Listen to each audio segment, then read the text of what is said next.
Paintings ਇਤਿਹਾਸ ਨੂੰ ਪਤਾ ਲਗਾਉਣ ਦਾ ਬਹੁਤ ਹੀ ਵੱਡਾ ਸਰੋਤ ਹਨ। ਸੋ ਕੁਝ ਪੇਂਟਿੰਗਜ਼ ਜੋ ਕਿ ਬਹੁਤ ਮਸ਼ਹੂਰ ਹਨ ਅਤੇ ਕਾਫੀ ਸਾਰੇ ਮਸ਼ਹੂਰ ਪੇਂਟਰਾਂ ਦੁਆਰਾ ਬਣਾਈਆਂ ਗਈਆਂ। ਸੋ ਅੱਜ ਇਸ ਵੀਡੀਓ ਵਿੱਚ ਪੁਰਾਣੇ ਇਤਿਹਾਸ ਦੇ ਸਭ ਤੋਂ ਮਹਾਨ ਪੇਂਟਰ ਲਿਓਨਾਰਦੋ ਦਾ ਵਿੰਚੀ ਦੁਆਰਾ ਬਣਾਈ ਗਈ ਸਭ ਤੋਂ ਮਸ਼ਹੂਰ ਅਤੇ ਮਹਿੰਗੀ ਪੇਂਟਿੰਗ, ਜਿਸ ਨੂੰ ਕਿ ਅਸੀਂ ਸਾਰੇ ਮੋਨਾ ਲੀਜ਼ਾ ਦੇ ਨਾਮ ਨਾਲ ਜਾਣਦੇ ਹਾਂ, ਉਸ ਬਾਰੇ ਕੁਝ ਇੰਟਰਸਟਿੰਗ ਫੈਕਟ ਤੁਹਾਡੇ ਨਾਲ ਸ਼ੇਅਰ ਕਰਾਂਗੇ।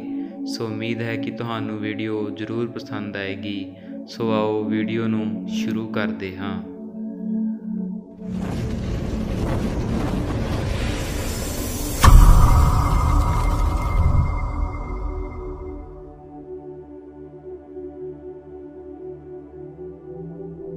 ਮੋਨਾ ਲੀਜ਼ਾ ਦਰਅਸਲ ਇੱਕ ਔਰਤ ਦੀ ਤਸਵੀਰ ਹੈ, ਜਿਸ ਨੂੰ ਕਿ ਬਹੁਤ ਹੀ ਰਹੱਸਮਈ ਇਸ ਕਰਕੇ ਮੰਨਿਆ ਜਾਂਦਾ ਹੈ ਕਿਉਂਕਿ ਇਸ ਦੀ ਜੋ ਮੁਸਕਾਨ ਹੈ, ਜੇਕਰ ਇਸ ਨੂੰ ਅਲੱਗ-ਅਲੱਗ ਐਂਗਲ ਤੋਂ ਦੇਖਿਆ ਜਾਵੇ ਤਾਂ ਇਹ ਬਦਲਦੀ ਰਹਿੰਦੀ ਹੈ। ਪਹਿਲਾਂ ਤਾਂ ਇਹ ਤਸਵੀਰ ਹੱਸਦੀ ਹੋਈ ਪ੍ਰਤੀਤ ਹੁੰਦੀ ਹੈ ਅਤੇ ਬਾਅਦ ਵਿੱਚ ਇਸ ਦੀ ਮੁਸਕਾਨ ਫਿੱਕੀ ਪੈ ਜਾਂਦੀ ਹੈ ਅਤੇ ਬਾਅਦ ਵਿੱਚ ਇਸ ਦੀ ਮੁਸਕਾਨ ਗਾਇਬ ਵੀ ਹੋ ਜਾਂਦੀ ਹੈ। ਸੋ ਰਿਸਰਚ ਤੋਂ ਇਹ ਪਤਾ ਲੱਗਿਆ ਹੈ ਕਿ ਲਿਓਨਾਰਦੋ ਦਾ ਵਿੰਚੀ ਨੇ ਇਸ ਵਿੱਚ ਬਹੁਤ ਸਾਰੇ ਰਹੱਸਿਆਂ ਨੂੰ ਛੁਪਾ ਕੇ ਰੱਖਿਆ ਹੋਇਆ ਹੈ, ਜਿਨ੍ਹਾਂ ਦਾ ਕਿ ਅੱਜ ਤੱਕ ਵੀ ਪਤਾ ਨਹੀਂ ਲੱਗ ਸਕਿਆ।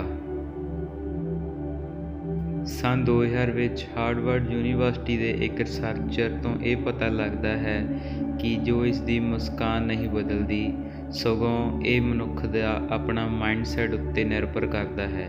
ਅਸੀਂ ਜਿਸ ਤਰ੍ਹਾਂ ਇਸ ਨੂੰ ਦੇਖਣਾ ਚਾਹੁੰਦੇ ਹਾਂ, ਇਹ ਉਸੇ ਤਰ੍ਹਾਂ ਹੀ ਦਿਖਾਈ ਦਿੰਦੀ ਹੈ।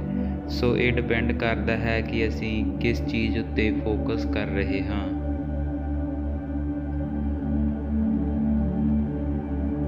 ਇਸ ਪੇਂਟਿੰਗ ਵਿੱਚ ਜੋ ਔਰਤ ਦਿਖਾਈ ਦਿੰਦੀ ਹੈ, ਇਹ ਕਿਸ ਦੀ ਤਸਵੀਰ ਹੈ, ਇਹ ਅੱਜ ਤੱਕ ਨਹੀਂ ਪਤਾ ਲੱਗ ਸਕਿਆ।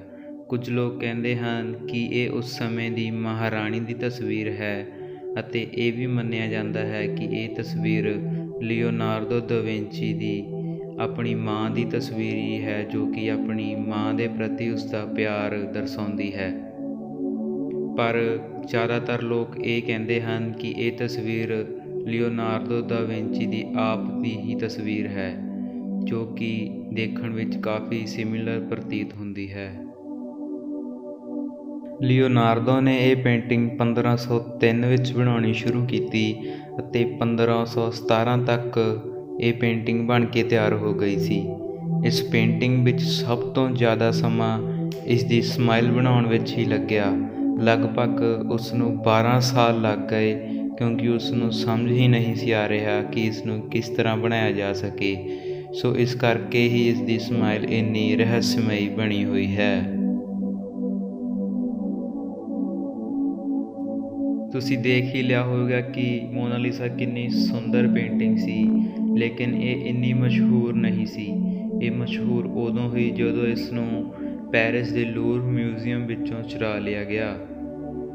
ਇਸ ਦਾ ਇਲਜ਼ਾਮ ਪਾਬਲੋ ਪਿਕਾਸੋ, ਜੋ ਕਿ ਮਹਾਨ ਪੇਂਟਰ ਹਨ, ਉਹਨਾਂ ਉੱਤੇ ਲੱਗਿਆ, ਲੇਕਿਨ ਇਨਵੈਸਟੀਗੇਸ਼ਨ ਤੋਂ ਬਾਅਦ ਉਹਨਾਂ ਉੱਤੋਂ ਇਹ ਇਲਜ਼ਾਮ ਹਟਾ ਦਿੱਤਾ ਗਿਆ। ਇਹ ਕਾਫੀ ਹੈਰਾਨ ਕਰ ਦੇਣ ਵਾਲੀ ਘਟਨਾ ਸੀ ਕਿ ਇੰਨੇ ਵੱਡੇ ਮਿਊਜ਼ੀਅਮ ਵਿੱਚੋਂ ਇਸ ਪੇਂਟਿੰਗ ਨੂੰ ਕਿਵੇਂ ਚੁਰਾ ਲਿਆ ਗਿਆ।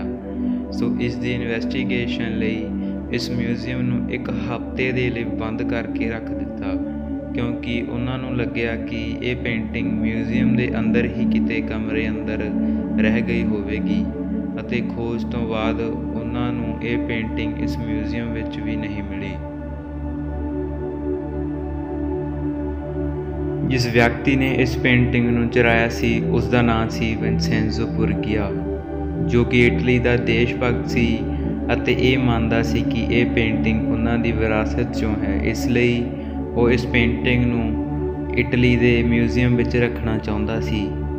ਸੋ ਉਸਨੇ ਇਸ ਪੇਂਟਿੰਗ ਨੂੰ ਚੁਰਾਇਆ ਅਤੇ ਮਿਊਜ਼ੀਅਮ ਦੇ ਅੰਦਰ ਕਮਰੇ ਵਿੱਚ ਛਿਪ ਗਿਆ।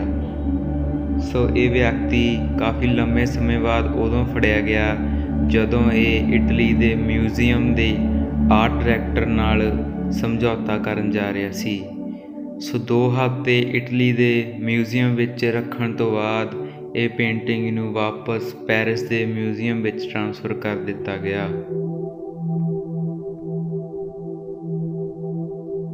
ਮੋਨਾਲੀਜ਼ਾ ਪੇਂਟਿੰਗ ਦੀ ਇੱਕ ਕਾਪੀ ਵੀ ਦੁਨੀਆ ਵਿੱਚ ਮੌਜੂਦ ਹੈ ਜੋ ਕਿ ਦੇਖਣ ਵਿੱਚ ਹੂਬਹੂ ਉਸ ਦੀ ਤਰ੍ਹਾਂ ਹੀ ਦਿਖਾਈ ਦਿੰਦੀ ਹੈ। ਇਸ ਪੇਂਟਿੰਗ ਨੂੰ ਲਿਓਨਾਰਦੋ ਦਾ ਵਿੰਚੀ ਦੇ ਇੱਕ ਵਿਦਿਆਰਥੀ ਫ੍ਰੈਂਚੈਸਕੋ ਮੈਜ਼ੀ ਨੇ ਹੀ ਬਣਾਇਆ ਸੀ।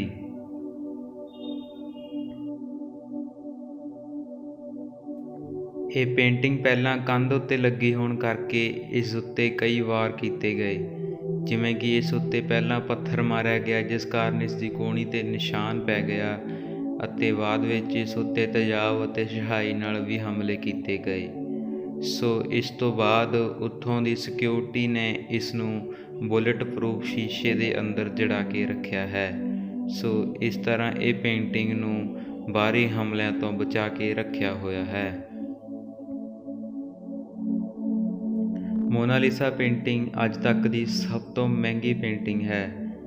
ਇਸ ਦੀ ਕੀਮਤ 1962 ਵਿੱਚ $100 ਮਿਲੀਅਨ ਸੀ ਅਤੇ ਬਾਅਦ ਵਿੱਚ 2019 ਵਿੱਚ ਇਸ ਦੀ ਕੀਮਤ $700 ਮਿਲੀਅਨ ਹੈ।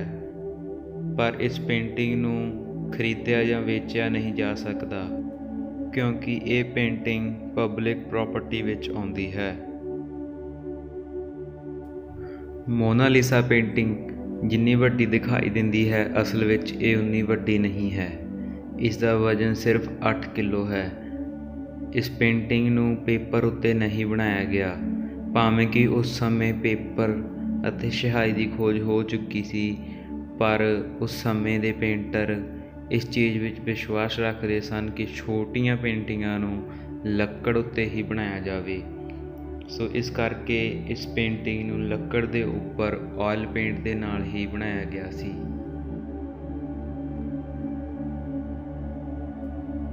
ਜੇਕਰ ਧਿਆਨ ਨਾਲ ਦੇਖਿਆ ਜਾਵੇ ਤਾਂ ਮੋਨਾਲੀਸਾ ਦੇ ਆਈਬ੍ਰੋਜ਼ ਨਹੀਂ ਹਨ ਅਤੇ ਰਿਸਰਚਰਾਂ ਤੋਂ ਇਹ ਪਤਾ ਲੱਗਿਆ ਹੈ ਕਿ ਇਸ ਦੇ ਆਈਬ੍ਰੋਜ਼ ਲਿਓਨਾਰਦੋ ਨੇ ਬਣਾਏ ਸਨ ਅਤੇ ਬਾਅਦ ਵਿੱਚ ਇਸ ਦੀ ਮੇਨਟੇਨੈਂਸ ਅਤੇ ਸਾਫ਼ ਸਫਾਈ ਕਾਰਨ ਹੌਲੀ-ਹੌਲੀ ਇਹ ਮਿਟਦੇ ਗਏ।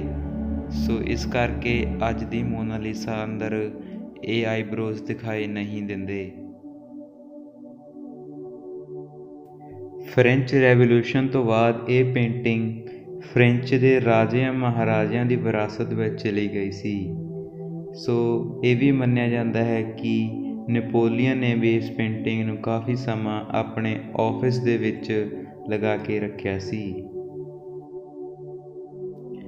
ਮੋਨਾਲੀਸਾ 30 ਅਲੱਗ-ਅਲੱਗ ਲੇਅਰਾਂ ਤੋਂ ਬਣੀ ਹੋਈ ਹੈ, ਜਿਸ ਵਿੱਚੋਂ ਕੁਝ ਲੇਅਰਾਂ ਇੰਨੀਆਂ ਬਰੀਕ ਹਨ ਜੋ ਕਿ ਇਨਸਾਨੀ ਬਾਲ ਤੋਂ ਵੀ ਪਤਲੀਆਂ ਦਿਖਾਈ ਦਿੰਦੀਆਂ ਹਨ। ਪੈਰਿਸ ਦੇ ਜਿਸ ਮਿਊਜ਼ੀਅਮ ਵਿੱਚ ਇਹ ਪੇਂਟਿੰਗ ਰੱਖੀ ਹੋਈ ਹੈ ਉਸ ਰੂਮ ਦੇ ਬਿਲਕੁਲ ਓਪੋਜ਼ਿਟ ਸਾਈਡ 'ਤੇ ਇੱਕ ਬਹੁਤ ਹੀ ਵੱਡੀ ਪੇਂਟਿੰਗ ਦੀ ਵੈਡਿੰਗ ਫੀਸਟ ਐਟ ਕੈਨਾ ਦਿਖਾਈ ਦਿੰਦੀ ਹੈ, ਜੋ ਕਿ ਸਾਈਜ਼ ਵਿੱਚ ਮੋਨਾਲੀਸਾ ਤੋਂ ਕਈ ਗੁਣਾ ਵੱਡੀ ਬਣਾਈ ਗਈ ਹੈ। ਇਹ ਪੇਂਟਿੰਗ ਵੀ ਇਟਲੀ ਦੇ ਕਿਸੇ ਪੇਂਟਰ ਦੁਆਰਾ ਬਣਾਈ ਗਈ ਹੈ ਜੋ ਕਿ ਇੰਨੀ ਫੇਮਸ ਨਹੀਂ ਹੈ। ਇਸ ਕਰਕੇ ਲੋਕ ਮੋਨਾਲੀਸਾ ਵੱਲ ਹੀ ਜ਼ਿਆਦਾ ਧਿਆਨ ਦਿੰਦੇ ਹਨ ਪਰ ਇਸ ਨੂੰ ਦੇਖਦੇ ਹੀ ਨਹੀਂ। ਸੋ ਸਾਨੂੰ ਅਜਿਹਾ ਨਹੀਂ ਕਰਨਾ ਚਾਹੀਦਾ। ਸਾਡੇ ਅੰਦਰ ਉਹ ਅੱਖ ਹੋਣੀ ਚਾਹੀਦੀ ਹੈ ਜੋ ਕਿ ਕਿਸੇ ਦੁਆਰਾ ਕੀਤੀ ਗਈ ਮਿਹਨਤ ਨੂੰ ਬਰਾਬਰ ਦੇਖੇ ਅਤੇ ਕਿਸੇ ਹੋਰ ਫੇਮਸ ਚੀਜ਼ ਨੂੰ ਦੇਖ ਕੇ ਕਿਸੇ ਦੂਜੇ ਦੀ ਚੀਜ਼ ਨੂੰ ਇਗਨੋਰ ਕਰਨਾ ਇਹ ਬਹੁਤ ਮਾੜੀ ਗੱਲ ਹੈ ਅਤੇ ਸਾਨੂੰ ਸਾਰਿਆਂ ਨੂੰ ਦੂਜੇ ਦੀ ਕੀਤੀ ਮਿਹਨਤ ਨੂੰ ਬਰਾਬਰ ਸਨਮਾਨ ਦੇਣਾ ਚਾਹੀਦਾ ਹੈ।